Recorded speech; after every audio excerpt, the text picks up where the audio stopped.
Tendo tido seu início lá em 2009 com Batman Arkham Asylum, a franquia Arkham chegava ao seu fim por meados de 2015.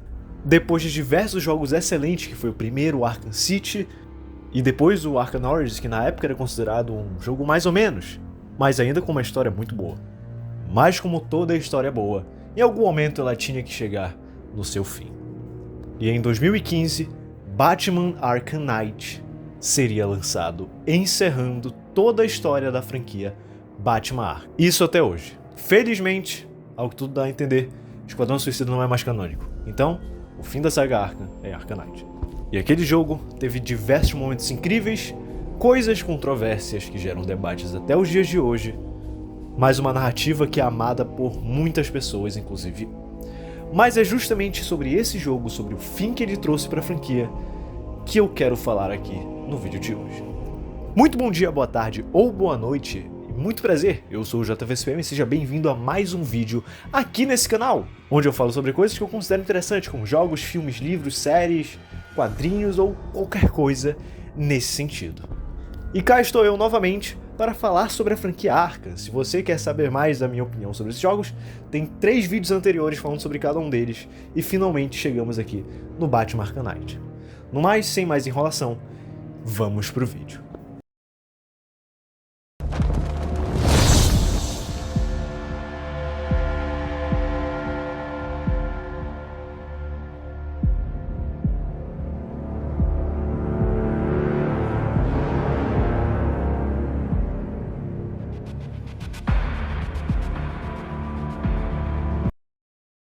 No dia 23 de junho de 2015, Batman Arkham Knight finalmente chegava para que todos nós pudéssemos jogar o desfecho da trilogia feita pela Rocksteady e da saga também inteira, né, que não foi só a Rocksteady que fez. Para você que não sabe, naquela época já existia Batman Arkham Origins e Batman Arkham Origins Blackgate, que inclusive são jogos muito bons. Eu já falei do Origins aqui no canal novamente, vai lá ver o vídeo. Blackgate, se vocês quiserem, eu faço também.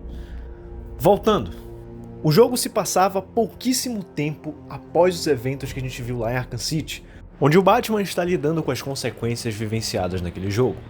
E não apenas ele, mas Gotham inteira. E vale ressaltar que não é apenas os eventos de Arkham City que influenciam aqui nesse jogo, pois Arkham Asylum também foi uma peça fundamental para a história aqui se desenvolver, principalmente por conta do espantalho que a gente viu lá em Arkham Asylum, foi todo destroçado pelo crocodilo. Don't do it, Crane!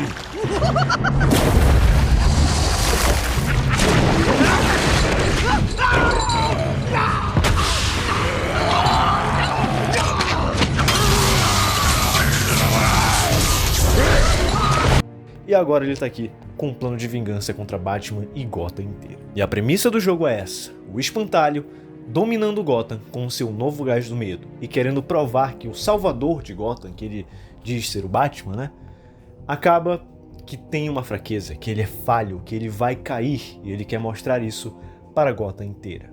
E também quer fazer a cidade se autodestruir. Esse é o plano de vingança dele, que inclusive foi dado pistas lá em Batman Arkham City através de vários easter eggs ao longo do jogo, de que sim, Espantalho estava planejando alguma coisa. Essa é a premissa aqui desse jogo, que simplesmente tem a melhor versão do Espantalho de todos os tempos. E logo quando você inicia, primeiro você queima lá o corpo do Coringa, né?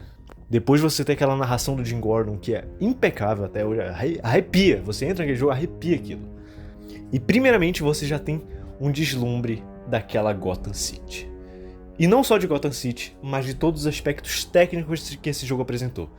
Em comparação aos jogos da saga Arkham no geral, foi um absurdo de salto que esse jogo teve. Para um jogo de 2015 é tão absurdo, mas tão absurdo, que ele não envelhece. Esse jogo é impossível de envelhecer. Até hoje, se você pegar para jogar, ele parece um jogo atual. Inclusive é melhor que muitos jogos atuais. Não apenas graficamente, mas por toda a sua gameplay, que não apenas evoluiu a partir dos jogos anteriores, como ela se torna extremamente satisfatória. Não que os outros não fossem, mas aqui é tão fluido, é tão fácil de você entender, e é tão, ao mesmo tempo, te induz a criar estratégias por si só. Não fica pegando na tua mão, não, você consegue ter ali a liberdade como você vai derrubar 20 capangas, por exemplo. É muito bacana aqui o combate, tudo que o jogo apresenta. E não apenas na gameplay, né, mas novamente, como eu tinha mencionado antes, o gráfico desse jogo aqui é bizarrice de quão bom eles são. E detalhados também, é bizarro, você vai pra Gotham, você vê tudo ali, e muitas coisas são destrutíveis inclusive. É muito legal, cara. E claro, nós temos diversos aparelhos novos, diversos gadgets, né, do Batman que eu quero dizer. Vários personagens jogáveis, mesmo que não seja, sabe, na história principal, tem um modo extra lá do desafios que você consegue jogar com vários outros personagens. Então, e claro, se falamos de inovações e mecânicas de gameplay em Batman Arkham Knight, uma das principais que vem na nossa mente é o Batmóvel. E sim, o Batmóvel, eu gosto dele, eu gosto da mecânica de gameplay, como ele funciona. Eu acho que é bem desenvolvido o combate dele também, mas é inegável que esse jogo apresentou um grave problema. O uso do Batmóvel em excesso. É sério, tem sequências inteiras que é apenas com ele e não tinha a menor necessidade. Chegando a um ponto que às vezes você fica até enjoado daquilo. Faltou um equilíbrio do uso do Batmóvel no jogo. Isso é fato. Eu acho que foi usado bastante ali, inclusive momentos muito desnecessários que a gente tinha acabado de vir do Batman Arkham Origins, que tinha boss fights impecáveis. Nós revisitamos bosses do Arkham Origins aqui. Nós tivemos o Vagalume e o Exterminador. E simplesmente você usa o Batmóvel contra eles. Sabe, a gente saiu disso daqui.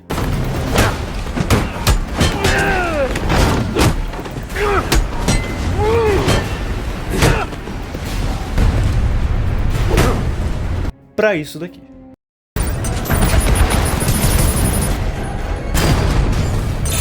Não é legal. Enfim. Mas a gameplay do Batmóvel é boa, só foi usado de uma maneira muito ruim. Tanto que isso tira uns bons pontos da gameplay, que tem momentos que fica muito maçante com o Batmóvel. O que é uma grande pena. Mas ainda que tenha essa situação controversa envolvendo o Batmóvel, é inegável que a gameplay aprimorada ajudou bastante no quesito da narrativa do jogo. Ela é tão melhorada, que mais do que em qualquer outro jogo de toda a franquia, pelo menos na minha opinião, aqui você se sente o Batman no mais alto nível. Com um número muito diversificado de gadgets, você consegue simplesmente montar a estratégia que você quiser para derrotar os vilões. E isso não apenas te faz sentir no momento de combate de gameplay, mas você fica tão imerso ali que você acaba se enquadrando também na narrativa que o jogo te apresenta. Porque a partir daquela proposta que é magnífica, o jogo te apresenta toda uma Gotham City que carrega uma história. E quando eu digo história, eu não quero falar apenas da narrativa principal envolvendo o espantalho, os traumas do Bruce e coisa do tipo, mas também da Gotham em si, porque existem várias sidequests ao longo do jogo e as próprias DLCs que são muito boas no que elas querem contar. Seja a do Chapeleiro Louco, a do Crocodilo, a do Senhor Frio, que é top melhores missões de jogos, na minha opinião. Tem a do culto lá do Demon Blackfire, tem a do Professor Pig, e por aí vai, são várias. E todas elas conseguem construir uma narrativa incrível. Tem algumas que são mais esquecíveis, como por exemplo a do Silêncio, que eu já falo mais sobre ela. Mas no geral eu acho que elas são muito boas e elas conseguem sim construir uma história ainda maior do que a gente vê na própria lore principal do jogo. E essa lore principal, ela consegue construir uma excelente narrativa para a despedida da franquia Arkham. O que eu quero dizer é que justamente ao longo de todos os jogos nós vemos uma narrativa ainda maior se construindo sobre elas. Principalmente envolvendo o medo. E sim, o medo é um elemento essencial do Batman, mas o que eu quero dizer é que ao longo de todos esses jogos, o medo foi o elemento principal que foi desenvolvido ao longo de todos os jogos, desde lá de Batman Arkham Asylum, quando nós tivemos aqueles vários elementos envolvendo os traumas do Bruce, os medos que ele possuía, diversas sequências que mostram quanto, sabe, aquele lugar era um lugar de terror, como justamente foi meu vídeo sobre o jogo. Mas o que eu quero dizer é que ali já começou sendo trabalhado aquele quesito. Em Batman Arkham City, novamente a mesma coisa, o medo da morte, o desespero, enfrentar frente a frente o seu próprio possível fim. O momento onde o Bruce Wayne, o Batman, nesse universo, chegou mais próximo de ser morto, e as consequências de sua morte seriam muitas para Gotham.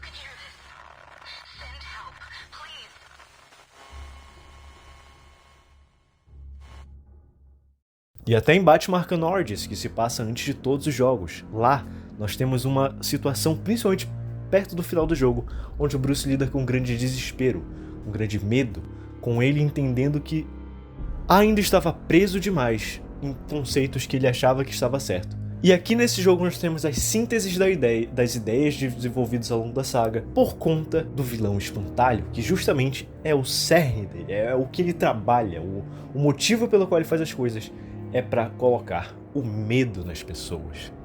Não à toa, o início do jogo é literalmente uma sequência assim, um cara policialzinho ali fazendo, vendo aquelas alucinações e, enfim. Mas não é só o policial que passa por isso, e também não é apenas Gotham, mas principalmente o Batman.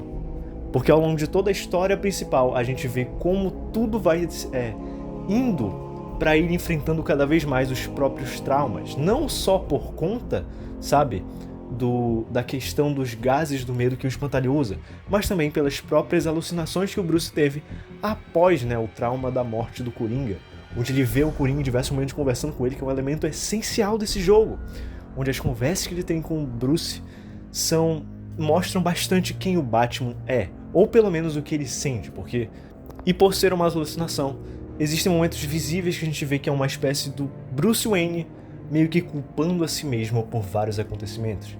E não apenas se culpando, mas visivelmente mostrando como ele tem medo. Querem exemplos disso? Vamos lá. Existem vários momentos no jogo também que o Coringa cita certas coisas que dão a entender que o Bruce se sente culpado pela morte dele, se sente culpado pela morte da Talia, se sente culpado pela questão da Bárbara Gordon, ter ficado paraplégica e tudo que aconteceu lá. E esses traumas que ele acaba revivendo por conta dos gases do medo e das alucinações fazem ele criar cada vez mais medo do que pode acontecer por conta da culpa que ele sente.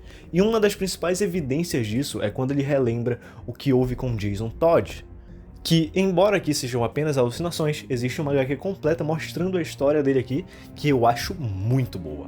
Essa HQ é fenomenal. E por conta do medo que ele sente ao ver, a reviver aqueles traumas, basicamente ele começa a tomar decisões que são sim controversas, como prender o Robin, por exemplo. Tudo pelo receio do que podia acontecer, voltar a se repetir. E o medo e a culpa, o ódio também, que é um sentimento muito trabalhado aqui, mostra bastante como o Bruce vai cada vez mais se entregando também àquela alucinação do Coringa, porque o ódio meio que parece ser uma consequência de tudo que está acontecendo. Muito mais do que os outros sentimentos que eu mencionei antes. Diferente lá do Arkham City, que existe um momento que o Batman não parece ter sentimentos ali, simplesmente o cara morre na frente dele e ele fala: tenho que checar a cena do crime. Points around the top of the tower. The specification.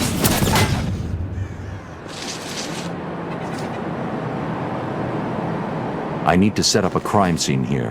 Aqui não, aqui a gente vê o Bruce com raiva, com ódio, algo semelhante lá ao que ele passa no início da sua carreira, que é o Arkham Origins, que ele sente raiva mesmo. Aqui também, ele se revolta com tudo que está acontecendo, mas diferente do Origins, ele até que consegue se manter mais sob controle. Aqui ele faz algumas besteiras às vezes, mas ele está bem mais controlado. Mas o ódio em diversos momentos, ele acaba sendo acumulado dentro do Bruce Wayne. E, sabe, acho que o momento que a gente mais pode dizer que isso realmente chega a afetar ele, porque por conta do Coringa também a gente vê como ele vai aumentando isso, sabe? No primeiro a gente encontra ele lá, depois sai na porrada, depois quase mata alguém. Lá no final, espanca o Robin depois de ter encontrado ele, o Jason Todd. E por fim, mata o Coringa, mesmo que naquela alucinação, fazendo o Bruce perceber que ele tinha se entregado àquilo. E, como vocês puderam perceber, eu comecei a desenvolver vários tipos de sentimento que o Batman sente. Claro que não são apenas esse, mas eu acho que são os principais que eu posso dizer aqui. E todos esses sentimentos são refletidos lá no final do jogo, quando a gente vê o momento que, sabe, lá no Asilo Arkham, o Espantalho bota lá o gás do medo e ele meio que vê como se fosse o Coringa o mundo, sabe? Todos aqueles sentimentos que eu mencionei antes, de medo, desespero, raiva e culpa, se juntam ao mesmo tempo aqui para criar aquela coisa medonha que o Batman enxerga na sua alucinação lá. Onde ela termina com ele finalmente vencendo essas coisas, com ele entendendo, porque ao mesmo tempo que ao longo da narrativa é trabalhado essas coisas ruins, também é trabalhada, como ele podia vencer aquilo. E assim, ele faz. I am vengeance. I am the Knight. I am Batman. Trazendo um final muito satisfatório e digno de um herói, que é o Batman. Porque esse final não apenas mostra, até o mesmo Bruce Wayne ali tinha seus medos e conseguiu vencer, mas ele também mostra uma imagem de esperança, não apenas para Gotham City, que viu, né, o seu Cavaleiro das Trevas, o herói da cidade sendo derrotado, mas ao mesmo tempo saindo dali de cabeça erguida, como também para nós players, que também podemos aprender bastante com essa história, assim como a gente aprendeu com diversas mídias do Batman, essa aqui também pode ser um aprendizado. No fim das coisas, o Batman acaba entendendo que, após sua identidade ser exposta, o protocolo Knightfall precisa ser realizado. Então, depois de prender todos os criminosos da cidade, ele vai e volta para sua mansão e a explode. We just saw Bruce Wayne, now known to be the masked vigilante Batman, enter his home, refusing to come. Forjando, sim, eu acredito que esse final seja ele não forjando, ele tem uma questão toda metafórica ali, mas essencialmente, basicamente forjando a própria morte. Um detalhe curioso é que lá no Batman Arkham City, o Homem Calendário fala que estaria no fim dele, e ele tava mesmo, aqui ele. Mas voltando novamente, ele morre, entre aspas, nessa explosão, e dando assim para Gotham o fim do Batman. E após isso, se você fez o final completo, haverá uma narração do Jim Gordon, tal como houve no começo, mostrando que após a morte do Homem-Morcego, houve uma espécie de mensagem de esperança deixada para a cidade. O que esse jogo também é bastante, o que essa franquia é bastante. Esperança. A síntese de toda a história, desde o começo, mesmo com todos os medos, culpa, coisas horrendas que foram apresentadas, ainda havia esperança. O que inclusive me lembra bastante o filme de The Batman, que é excelente inclusive, me lembra muito a franquia Arkham esse filme, eu gosto bastante dele. Uma pena que a sequência foi adiada. Sinto muito. Eu também fiquei triste. Mas então Gotham fica lá com Jim Gordon sendo eleito como prefeito, né? A Bárbara e o Tim Drake se casando. E, sabe, o Batman deixou um legado incrível para a cidade. Mas a questão metafórica que eu digo é porque existem muitas interpretações sobre o final, mas o que eu pessoalmente gosto é que aquele momento representa como se o Bruce Wayne meio que tivesse sido deixado de lado e agora apenas o Batman existe, usando o gás do medo, inclusive, como indica o final, né? Mas é uma interpretação minha, você pode interpretar de outra forma também. Enfim, existem vários motivos pelo qual eu amo muito a história desse jogo, e acho que o principal deles é justamente o fato de que a narrativa de Batman Arkham Knight é uma síntese, é um momento que todas as histórias dos jogos anteriores são literalmente amarradas aqui e chegam à sua conclusão de uma maneira muito satisfatória. Tem os seus erros, com certeza, existem coisas que eu não gosto e existem coisas que eu acho que deveriam ter sido muito melhores, principalmente porque eles simplesmente tiraram o Paul Dini, que escreveu os 2 jogos anteriores da trilogia feita pela Rocksteady. E ele não fez essa, sabe? Devia ter sido ele aqui, não que essa tenha sido ruim, mas eu acho que poderia ter sido melhor se fosse com ele. Principalmente porque existem arcos que foram meio que apresentados nos jogos anteriores que parecem ter sido esquecidos. Como eu mencionei antes lá no início, o Silêncio. Ele foi apresentado em Batman Arkham City como uma ameaça que poderia ser muito interessante aqui. Mas ele não foi desenvolvido, e eu acho que deveria ter sido aqui, mais aproveitada, sabe? Tipo, tem cara que deveria ter sido algo maior, inclusive eu acho que eu já li algo sobre.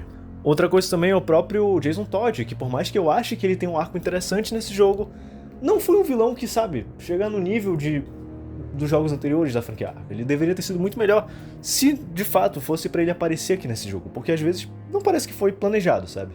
Por mais que existissem easter eggs nos jogos anteriores de que ele poderia existir nesse universo. Mas nada que devesse ser dado a devida atenção, podemos dizer assim. Eram apenas referências. Então, sabe, são detalhes assim que eu acho que poderiam ter sido muito melhores. Muitas pessoas também não desgostam de várias outras coisas e são compreensíveis, são motivos compreensíveis, sabe? Mas no geral, eu acho que aqui a gente teve um fechamento satisfatório para essa franquia. E como encerramento em si, eu acho perfeito, tá? Eu acho que ela encerra bem com uma mensagem boa, que é uma síntese de toda a trajetória que a gente jogou ali. Inclusive, um jogo muito bonito, tanto na sua mensagem como tecnicamente.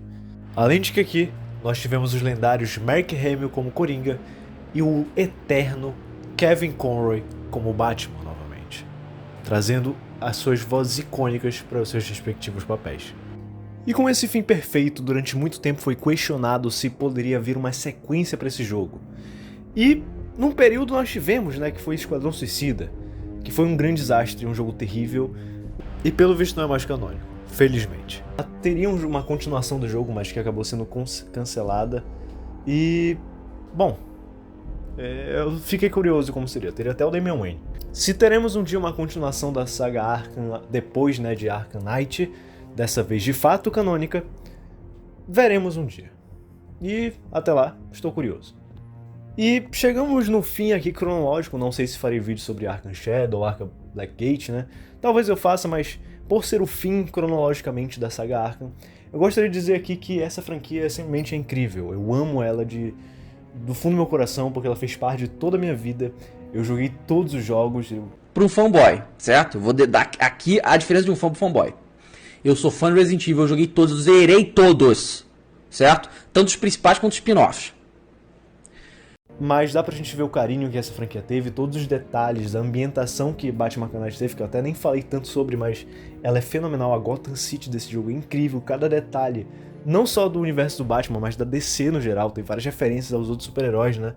São muitas coisas interessantes e que tornam esse jogo muito rico, essa franquia muito rica, e que eu amo ela cada vez mais conforme o tempo passa.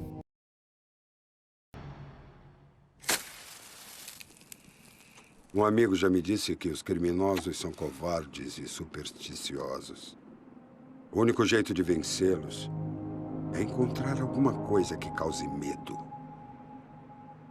Eu entendo agora. Quando o mundo dele ficou mais sombrio, o nosso também ficou.